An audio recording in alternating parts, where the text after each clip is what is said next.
जी बदतरफी अॼु पाणी खातिर अॼु दरिया खातिर तस्वीर खातिर तेरी धरती।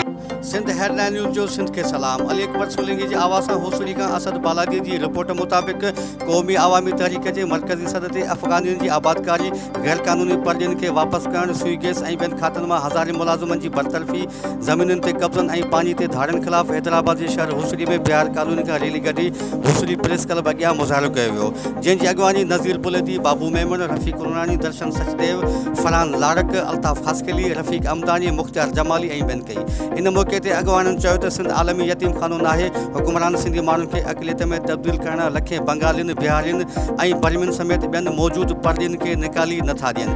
अफ़गानी पाकिस्तान में जिथे फूंदा पर सिंध में हाईवेज़ जे ॿिन्ही पासनि ऐं कराची जे ज़मीनुनि ते कब्ज़ा करे वेही रहंदा। हुननि वधीक चयो त सिंध में मेरिट तबाह आहे, ज़राअत खे हथ वठी भड़भांग कयो वियो आहे, जंहिं करे बेरोज़गारी उरूज ते आहे। इन मौक़े ते क़ौमी अवामी तहरीक मुतालबो कयो त वफ़ाक़ ऐं सिंध हुकूमत सिंध सां ज़ुल्म बंदि करे खेनि जीअण जो हक़ ॾियनि।